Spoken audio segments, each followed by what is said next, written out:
Have you ever wondered about the true cost of instant wealth? For some, the temptation is too great to resist. This is the story of Maya, a woman who once believed she had found a shortcut to a life of luxury, a path that led her deep into the shadows of Gunung Bolo in Tulungagang. There, she made a pact with an unseen presence known as Nyai Roro Kembang Sore, a promise of prosperity that came with a price she couldn't possibly imagine. At a low point in her life, consumed by desperation, Maya traveled to the mountain. She entered a binding agreement with the powerful entity. The rules were simple, yet unforgiving. Every month, on the sacred night of Jumat Pon, she had to return to the same secluded spot and perform a series of offerings. It was a symbol of her unwavering commitment. As long as she honored her side of the bargain, the money would appear quietly, mysteriously in a hidden spot beneath her floorboards. And for a time, it worked like a charm. The wealth flowed in, transforming her life beyond her wildest dreams.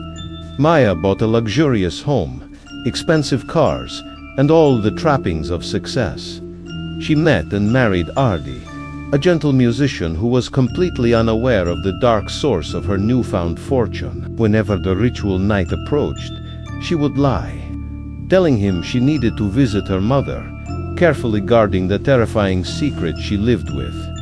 But this kind of magic offers no forgiveness. The pact was absolute. Any delay, any missed obligation, carried a swift and irreversible consequence.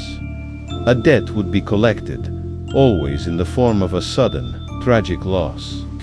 One month, Maya was late for the ritual.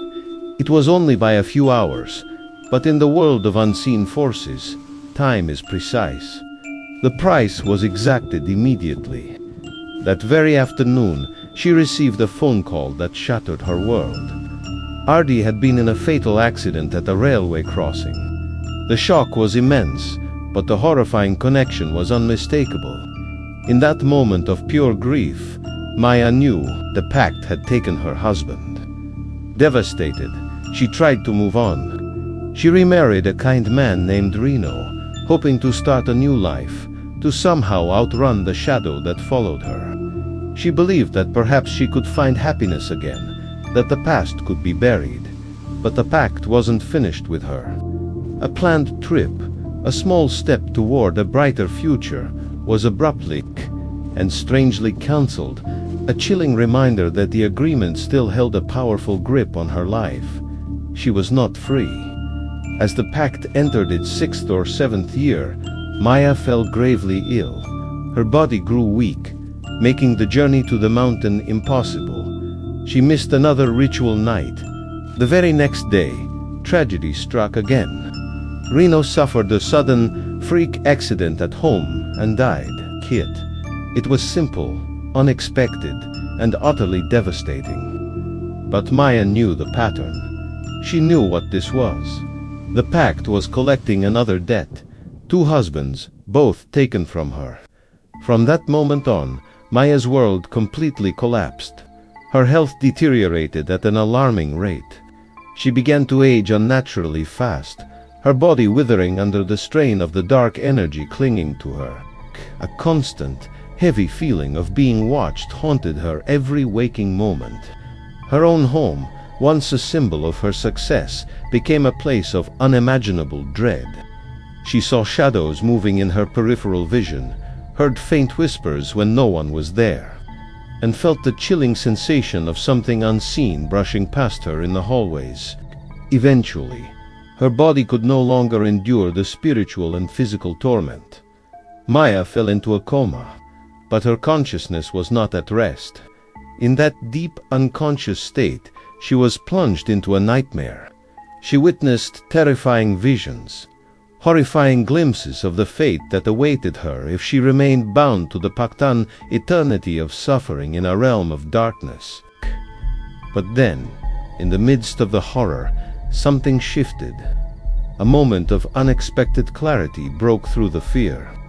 A different presence appeared to her, one she described as gentle and warm, strangely familiar. It spoke to her, not with menace, but with love. It urged her to return, to fight. It reminded her that her child, who had survived all this chaos, still needed her. It was a powerful reminder that there was still time to fight the darkness, to choose life over surrender. And with that, Maya awoke. Supported by her loving mother and a dedicated spiritual mentor, she began the long and arduous process of breaking the pact. It was a battle for her soul. They performed solemn, intensive rituals focused on cleansing her spirit and severing the ties to the entity that had haunted her for so long. It was draining, it was terrifying, but she was determined. Once the final bond was finally broken, the wealth she had accumulated vanished just as mysteriously as it had appeared. The money stopped flowing. What remained of her assets was slowly lost. In a final dramatic act of severance, the luxurious house she had bought with the cursed money burned down in a sudden, unexplained fire. Maya emerged from the ashes of her old life.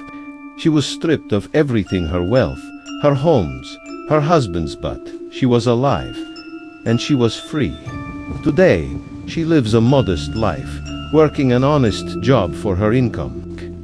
She carries the heavy memories of a journey that nearly cost her everything, a constant reminder of the choices she made. Her story is a stark and powerful warning, carved from unimaginable loss and hard-won survival. Instant wealth is never free. There are no shortcuts to a happy life. Sometimes, the paths that promise the most lead only to darkness, and the true price is always paid by the people you love the most. Thank you for watching. If you found this story compelling, please like, share, and subscribe for more content like this.